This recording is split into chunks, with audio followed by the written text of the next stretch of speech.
ዝንጀሮ መፋረጃው ገደል ከምን ላይ ተቆሞ ይነገራል በደል። በጎንደር ቀጠና በፋኖና በአገዛዝ ጦር መካከል ከፍተኛ ትንቅንቅ የታየበት ውጊያ እየተካሄደ ይገኛል። በዘመቻ አንድነት በወሎ ወይም ቤት አማራ የብልጽግና የህዝብ መድረክ ተበትኗል። የአገዛዙ አወያዮችም አትሌቶችን የሚያስነቅ ሩጫ አካሂደዋል።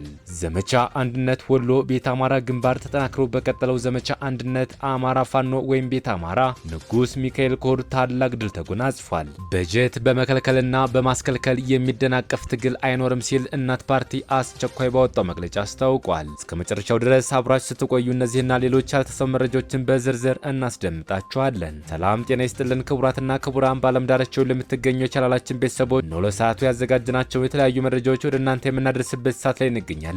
ሚዲያችን ተደራሽነት እንዲበዛ ቪዲዮውን ላይክ፣ ቻናሉን ሰብስክራይብ እና ሼር እንዲሁም ኮሜንት መስጫ ሳጥን ድል ለአማራ ፋኖ የሚል አስተያየት እያስቀምጣችሁ አብራችሁን ሆኑ። እነሆ ወደ መረጃችን ገባን። ዳኛውም ዝንጀሮ መፋረጃው ገደል ከምን ላይ ተቆሞ ይነገራል በደል። ለሰንበሌጥ ምርኩዝ ጭቃ መንገድ ገብተን ከማዶ አልተሻገርን አለን እያወካን። በዘመቻ አንድነት በወሎ ቤት አማራ የብልጽግና የህዝብ መድረክ ተበትኗል። የአማራ ፋኖ በወሎ ወይም ቤት አማራ ላስታ ሳምነው ኮር ስር በአርበኛ ኮማንዶ ብርሃን አሰፋ ወይም ዘንዶ የሚመራው ጥራር ክፍለ ጦር በቅሎ ማነቂያ ከተማ ላይ ሊካሄድ የነበረውን የብልጽግና የህዝብ መድረክ እንዳይካሄድ አድርጓል።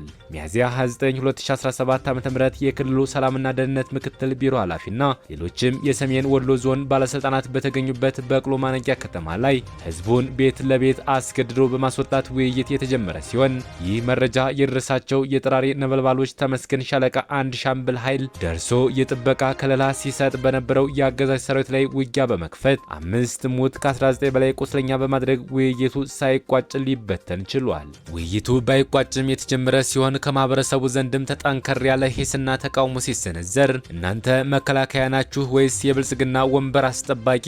ነፃ የሚያወጡን የእኛ ልጆች ፋኖች እንጂ የራሱ ህዝብ ላይ አፈሙዝ ያዞረ መከላከያ ለሆዱ ያደረ አድማ ብተናና ሚሊሻ አይደለም። እናንተ የመንግስት ባለስልጣናት ትናንትም የአማራውን የቁርጥ ቀን ልጅ የነበረውን ጀነራል አሳምነው ጽጌን አስበላችሁ፣ አሁንም ፋኖቻችን ልታስበሉ ነው የሚል ጠንከር ያለ ተቃውሞ ሊሰነዘር ችሏል። የመንግስት አጎብዳጅ ባለስልጣናትም ይህ ተቃውሞ እንዲሰነዘር ያስተባበረብን አቶ አለሙ የተባለ ግለሰብ ነው በማለት በፊት መምህር የነበረ አሁን በንግድ ስራ ላይ የሚተዳደር የበቅሎ ማነቂያ ከተማ ኗሪን አፍነው ወስደዋል። የክልሉና የዞኑ ባለስልጣናትም ዓላማቸውን ሳያሳኩ ወደ ወልዲያ ከተማ ታጅበው ተመልሰዋል። በዚህ የተናደደው የብልጽግና ወንበር አስጠባቂ የብርሃኑ ጁላ ሰራዊት ደገኞቹና ዳገት የተባለ ቦታን በሞርተር ሲደበድብ ንጹሃንና እንስሳት ላይ ጉዳት አድርሷል። በተያያዘ ዜና ሚያዝያ 29 ለሚያዝያ 30 2017 ዓ.ም አመሻሽ 4 ሰዓት ተኩል ላይ ጥራሬ ክፍለ ጦር ትግስት ሻለቃ የግዳን ወረዳ መቀመጫ የሆነችውን ሙጃ ማርያም ትንሽ ቁጥር ያላቸው ፋኖች ወደ ከተማው ሰርገው በመግባትና ተኩስ በመክፈት ብዛት ያላቸው የብልጽግና ሚሊሻዎችን አቁስለው ያገዛዙ አመራሮች ረፍት የመንሳት ስራ ሰርተው ተመልሰዋል። መዳረሻው ድልና ነጻነት የሆነው የአማራ ህዝብ ተጋድሎ በዘመቻ አንድነት ተጠናክሮ ይቀጥላል ሲል የአማራ ፋኖ በወሎ ወይም ቤት አማራ ላስታ ሳምነው ኮር ህዝብ ግንኙነት ኃላፊ ፋኖ ቢሆነኝ ቢያይብን ገልጿል። በሌላ መረጃ በዘመቻ አንድነት ወሎ ቤት አማራ ባለሽርጡ ክፍለ ጦር ድል አስመዝግቧል። የአማራ ፋኖ በወሎ ቤት አማራ ተጠናክሮ በቀጠለው የህልውና ትግል ምስራቅ አማራ ኮር አንድ ስር በአርበኛ እንድሪስ ጉደሌ የሚመራው ባለሽርጡ ክፍለ ጦር ብልጽግና ወንበር አስጠባቂ የብርሃኑ ጁላ ሰራዊት ላይ ድል ተቀዳጅቷል። ሚያዝያ 30 2017 ዓ.ም ከጠዋቱ 3 ሰዓት ተኩል አካባቢ በደቡብ ወሎ ዞን ወረባቦ ወረዳ ልዩ ቦታው ቦከክሳ ከተማ የባለሽርጡ ክፍለ ጦር 4ኛ ሻለቃ ከከተማው ባጃጅ ሰርገው በገቡ አንድ ቲም የዙፋን ጠባቂውን ሰራዊትና ወዳደር አድማ ብተና ኃይል ሙትና ቁስለኛ ማድረግ ተችሏል። በዚህ ድንቅ የሆነ ሰርጂካል ኦፕሬሽን 12 ወዳደር አድማ ብተና ሙት ሲሆን 8 የዙፋኑ ጠባቂው ሰራዊትን በመደምሰስ ብዛት ያለው ቁስለኛውን በተሽከርካሪ በመያዝ ወደ ቢስቲማ አፈርጥጧል። መዳረሻው ድልና ነጻነት የሆነው የአማራ ህዝብ ተጋድሎ በዘመቻ አንድነት ተጠናክሮ ይቀጥላል ሲል የአማራ ፋኖ በወሎ ቤት አማራ ምስራቅ አማራ ኮር አንድ የባለሽርጡ ክፍለ ጦር ህዝብ ግንኙነት ኃላፊ ፋኖ መሐመድ ሞገስ ገልጿል። በሌላ ዜና ዘመቻ አንድነት ወሎ ቤት አማራ ግንባር ተጠናክሮ በቀጠለው ዘመቻ አንድነት አማራ ፋኖ ቤት አማራ ንጉስ ሚካኤል ኮር ታላቅ ድል ተጎናጽፏል። የንጉስ ሚካኤል ኮር ቃኝ የመብረቅ ክፍለ ጦር የብርጌድ ቃኝና ሼህ ሁሴን ጅብሪል ክፍለ ጦር ጽናት ብርጌድ በጋራ በመሆን በኮሩ ኮማንዶ አርበኛ ከረም መሐመድ በኮሩ ዘመቻ መሪው አርበኛ ጌትነት አበበ እየተመሩ ሚያዝያ 29 2017 ዓ.ም በዋርጃ አስደናቂ የደፈጣ ዝግጅት አድርገው ጉልቻ አቀማመጥ በራቸውን በማስቀመጥ የገባው ወንበር ጠባቂ ጦር እንደወጣ ቀርቷል። በዚህ አስገራሚ ደፈጣ በጠላት ላይ የደረሰ ጉዳት ዝርዝር የተደመሰሰ 22 ቁስለኛ 6 ምርኮኛ 7 ሲሆን ከተደመሰሱት መካከል አንደኛ ኮማንደር አህመድና አንድ በስም ያልታወቀ ሻለቃ አመራር ይገኙበታል።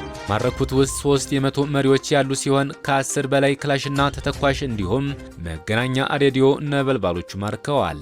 መዳረሻው ድልና ነጻነት የሆነው የአማራ ሕዝብ የህልውና ተጋድሎ በዘመቻ አንድነት ተጠናክሮ ይቀጥላል ሲል የኮሩ ቃል አቀባይ አርበኛ አምሳ አለቃ ሁሴን ኡመር ገልጿል። በሌላ መረጃ በጎንደር ቀጠና በፋኖና በአገዛዙ ጦር መካከል ከፍተኛ ትንቅንቅ የታየበት ውጊያ እየተካሄደ ይገኛል። በጎንደር ቀጠና በፋኖና በአገዛዙ ጦር መካከል እየተደረገ ያለው ትንቅንቅ አሁንም ተጠናክሮ እንደቀጠለ መሆኑ ተነግሯል። በተለይም ወዳደር ሚሊሻዎች ላይ የሚወሰደው እርምጃ ተጠናክሮ መቀጠሉን የተነገረው በማዕከላዊ ጎንደር አርማጭሆ ወረዳ አይነት ውሃ በተባለ ቦታ በተደረገ ውጊያ በብልጽግና ጦር ላይ ከፍተኛ ኪሳራ ደርሷልም ተብሏል። የአማራ ፋኖ አንድነት በጎንደር ፋኖች ትናንት ሌሊት በሚሊሻ ካምፕ ላይ በፈጸሙት ጥቃት በርካታ የሚሊሻ ኃይል ሙት ቁስለኛና ምርኮኛ እንዲሆኑ አድርጓል። ለአብይ አህመድ አድረው የአማራን የህልውና ትግል ለማኮላሸት የሚጥሩ ሚሊሻዎች በየቀጠናው ከፍተኛ ኪሳራ እያስተናገዱ ነው። በተመሳሳይ በዚህ በማዕከላዊ ጎንደር በለሳ ወረዳ ከ5 ቦታዎች ውጊያዎች መካሄዳቸውን ምንጮች ነግረውናል። በበለሳ ሃይባሽካ በተባለ ቦታ በአሰሳ ላይ የነበሩ የሚሊሻ አባላት በፋኖ በደፈጣ ጥቃት ድባቅ ተመተዋል። ሚሊሻዎቹ ተኩስ መክፈታቸውን ተከትሎ በተጀመረው ውጊያ 2 የሚሊሻ አባላት ተገድለዋል፣ 3ቱ ደግሞ በፋኖ ተወስደዋል። በዚህ በበለሳ ደንጎራ በተባለ ቦታም ተመሳሳይ ውጊያ የተደረገ ሲሆን 6 የሚሊሻ አባላት ተገድለዋል፣ ቁጥራቸው በውል ያልታወቁ ቆስለዋል፣ መሳሪያም ተማርኳል። በቀጠናው ሐሙሲት አቅራቢያ ተሙድ ሸለቆ ላይ በፋኖ በተፈጸመ የደፈጣ ጥቃት 4 ተሽከርካሪዎች ሲንቀሳቀሱ የነበሩ የአገዛዙ ኃይሎች ክፉኛ ተመተዋል። 11 የአገዛዙ ኃይሎች ሲገደሉ በርካቶች ሙትና ቁስለኛ ሆነዋል። በአካባቢውም ለሰዓታት የቆየ ውጊያ ተደርጓል። በተያያዘ ዜና የአማራ ፋኖ አንድነት በጎንደር የንስር በለሳ ቅጣው እጅጉ ክፍለ ጦር በበለሳ ቀጠና በ5 ቦታዎች ውጊያዎችን እያደረገ ይገኛል። የክፍለ ጦሩ አካል የሆነችው ነበልባሉ ብርጌድና የክፍለ ጦሩ ቃኝና መሐንዲስ አባላት ሃይባሽካ በተባለ ቦታ በአሰሳ ላይ የነበሩ የሚሊሻ አባላት በደፈጣ ድባቅ ተመተዋል። ሚሊሻዎቹ ተኩስ መክፈታቸውን ተከትሎ በተጀመረው ውጊያ 2 የሚሊሻ አባላት ተገድለዋል፣ 3ቱ ደግሞ በፋኖ ተወስደዋል። በዚሁ ቀጠና ደንጎራ በተባለ ቦታ ተመሳሳይ ውጊያ የተደረገ ሲሆን 6 የሚሊሻ አባላት ተገድለዋል፣ ቁጥራቸው በውል ያልታወቀ ቆስለዋል፣ መሳሪያም ተማርኳል። በቀጠናው ሐሙሲት አቅራቢያ ኩመር ሸለቆ ላይ በሚኒሊክ ብርጌድና በፊት አውራሪ ጉላሊት ልላት ጸጋዬ ብርጌድ በተፈጸመ የደፈጣ ጥቃት በ4 ተሽከርካሪዎች ሲንቀሳቀሱ የነበሩ የአገዛዙ ኃይሎች ክፉኛ ተመተዋል። 11 የአገዛዙ ኃይሎች ሲገደሉ በርካቶች ሙትና ቁስለኛ ሆነዋል። በአካባቢውም ለሰዓታት የቆየ ውጊያ ተደርጓል። መረጃው የአማራ ፋኖ አንድነት በጎንደር የንስር በለሳ ቅጣው እጅጉ ክፍለ ጦር የህዝብ ግንኙነት ክፍል ነው። በመጨረሻም በጀት በመከልከልና በማስከልከል የሚደናቀፍ ትግል አይኖርም ሲል እናት ፓርቲ አስቸኳይ ባወጣው መግለጫ አስታውቋል። የኢትዮጵያ ብሔራዊ ምርጫ ቦርድ ጥር 1 ቀን 2017 ዓ.ም በቁጥር 1162 ህዝባር 11 1500 ህዝባር 15371 ለፌዴራል ዋና ኤዲተር በጻፈውና ለፓርቲያችን ግልባጭ በተደረገ ደብዳቤ መሰረት የፌዴራል ዋና ኦዲተር ለፓርቲያችን በ2016 ዓ.ም የተሰጠን ድጋፍ 1,702,561 ብር ኦዲት አድርጓል። በዚሁ መሰረት ምንም እንኳ የፌዴራል ዋና ኦዲተር መስሪያ ቤት በቀጥታ የኦዲተር ሪፖርቱን ለኦዲት ተደራጊ እናት ፓርቲ ያላደረሰን ቢሆንም ሪፖርቱ በኢትዮጵያ ብሔራዊ ምርጫ ቦርድ በኩል ደርሶናል። የኦዲት ግኝት ተብሎ በዋነኝነት የተቀረበውና ትልቅ ጥያቄ ያስነሳው ፓርቲያችን በ2016 ዓ.ም ከተደረገለት ድጋፍ ሐምሌ 25 ቀን 2016 ዓ.ም በጎፋ ዞን ለተከሰተው የመሬት መንሸራተት አደጋ 20 ሺህ ብር መለገሱ፣ መስከረም 18 ቀን 2017 ዓ.ም ለአንድ የፓርቲያችን ብሔራዊ ስራ አስፈጻሚ ኮሚቴ አባል ስንብት ለማስታወሻ ብር 15 ሺህ ብር ወጪ ማድረጉንና የፓርቲያችን የላይ ምክር ቤት አባል ከዚህ ዓለም በሞት በተለዩበት ወቅት ለባነር ማሰሪያ ሐምሌ 25 ቀን 2016 ዓ.ም የወጣ ብር 3500 ብር በድምሩ ፓርቲያችን 38500 ብር ከታለመለት ዓላማና ተግባር ውጭ ያወጣ መሆኑ ተመልክቷል። በዚህ ምክንያት በአዋጅ ቁጥር 1162 ህዝባር 2011 አንቀጽ 106 እና በመመሪያ ቁጥር 16 ህዝባር 2013 አንቀጽ 22 ፓርቲው ከተደነገገው ውጭ የፋይናንስ አስተዳደር እየመራና እያስተዳደረ የሚገኝ መሆኑን በመግለጽ ፓርቲያችን በዚህ ዓመት የሚሰጠውን የመንግስት ድጋፍ ሊያገኝ አይገባውም ሲል ቦርዱ መወሰኑን በጻፈልን ደብዳቤ ገልጾልናል። ተጨማሪም ይህንኑ የተጠቀሰውን ገንዘብ ከፓርቲው የባንክ ሂሳብ ውጭ ሆኖ ከታለመለት ዓላማ ውጭ የመንግስት ድጋፍ ገንዘብ እንዲውል ያደረጉት ሂሳቡን በጣምራ የሚያንቀሳቅሱት 3 የፓርቲ አመራሮች መተዳደሪያ ደንቡ መሰረት የፓርቲው ፕሬዝዳንት፣ የፓርቲው ዋና ጸሐፊና የፓርቲው የሂሳብ ክፍል ኃላፊ ላይ በአዋጅ ቁጥር 1162 ህዝባር 2011 አንቀጽ 106 ህዝባር 1 ለመሰረት አግባብ ባለው የወንጀል ህግ የፌዴራል ፖሊስ የወንጀል ምርመራ ቢሮ ተገቢውን ምርመራ እንዲያደርግ የወሰነ መሆኑን ቦርዱ አሳውቆናል። ቦርዱ የትኛውንም አይነት ውሳኔ ማሳለፍ፣ ውሳኔው የተላለፈበት አካል ደግሞ ውሳኔውን መቀበል አለያም አግባብ ባለው ሂደት ውሳኔውን በህግ አግባብ የመቃወም መብት ያለው መሆኑን የምንረዳ ሲሆን በዚህ ውሳኔ ቦርዱ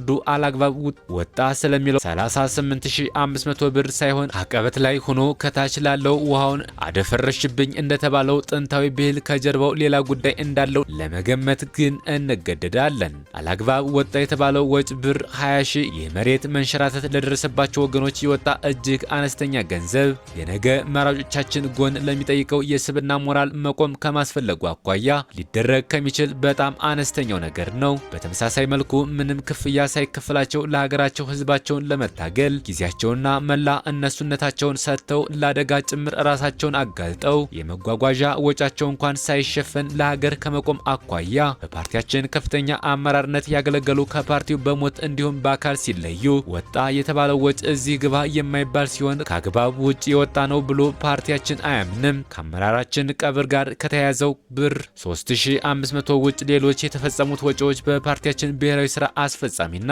መላ መዋቅሩ ውሳኔ መሰረት ለወጣው ወጪ አመራሮቻችን በተለየ መልኩ ተጠያቂ ለማድረግ የተኬደበት ርቀት ትናንት የፓርቲ አመራሮችና አባላት እስርና አፈና ሲገጥማቸው ባሉበት ድረስ በመሄድ ያጽናናና ለማስፈታት ግብግብ ይገጥም የነበረ ቦርድ በቅጽበት እንዲህ የመውጊያ ስልት አቀባይ ወደ መሆን ያሽቆለቆለበት ቅጽበት ያስገርማል፣ ያሳዝናልም። የኢትዮጵያ ሕዝብም ይመዘግባል። ይህም ሆኖ የተጠቀሰው ገንዘብ በድጋፍ ከተሰጠ ገንዘብ ወጪ እንዲደረግ ያስገድደው ምክንያት እውነታው በወቅቱ ፓርቲያችን ለማህበራዊ አገልግሎት ይጠቀምበትና ከአባላትና ደጋፊዎች የሚሰበሰብ ገንዘብ ከተጠቀመበት የባንክ ሂሳብ የማንቀሳቀስ ባለመቻሉና ገንዘብ በወቅቱ ወጭ መደረግ የግድ ስለነበር ከድጋፍ ገንዘብ ውጭ መደረጉንና የማህበራዊ አገልግሎት የባንክ ሂሳባችን ማንቀሳቀስ በቻልንበት በአሁኑ ሰዓት ግን የተጠቀሰውን በወንጀላ የተያዘብንን ገንዘብ ብር 38500 አዛውረን ዝግጁ ያደረግንና ለመመለስም የምንችል መሆናችን ለፌዴራል ዋና ኦዲተር በፈረምነው መተማመኛ ጽሑፍ ሰጥተናል።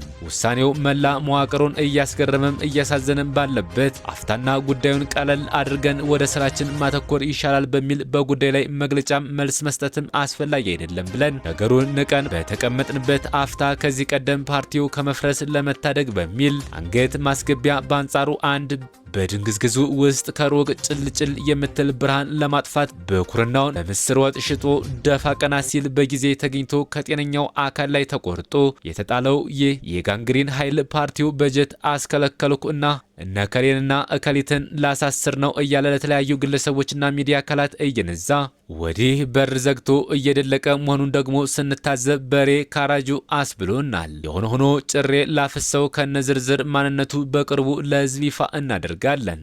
ፓርቲያችን የመንግስትን ስልጣን በህጋዊና ሰላማዊ መንገድ ለመጨበጥ የሚሰራ ፓርቲ ሲሆን የገንዘብ አጠቃቀምን በተመለከተ እያንዳንዷ ሳንቲም ተጠያቂነት ባለው መልኩ ብቻ መውጣት እንዳለበት ያምናል። ለዚህም ተግቶ ይሰራል። ይህንን መርህ ተከትሎም ነው የፋይናንስ እንቅስቃሴውን የሚመራው። በዚህ ረገድ በፌዴራል ዋና ኦዲተር መስሪያ ቤት ኦዲት መደረጉን በእጅጉ ደስ የሚሰኝበት ሲሆን የኦዲት ግኝት ተብሎ በቀረበውና ቦርዱ ያሳለፈው ከአስተዳደራዊ ውሳኔነት ይልቅ ፖለቲካዊ ግብ ያዘለ ነው ብለን በጽኑ እናምናለን። እንግዲህ ሽል ከሆነ ይገፋል፣ ካልሆነም ይሟሻል። ታሪክም በውል መዝግቡ ያቆየዋል። በቦርዱ ውሳኔ ላይ ዕለት ከዕለት የሚያስጨንቅና ዘወትር የምንጮህለት ወዲህም ግራ ቀኝ ጥርስ ያስነከሰብን የህዝባችን ስቃይ ከቀለልና ጊዜ ከተረፈን እንደ አስፈላጊነቱ ህጋዊ መንገድ ተከትለን ይግባኝ እንልበት ይሆናል።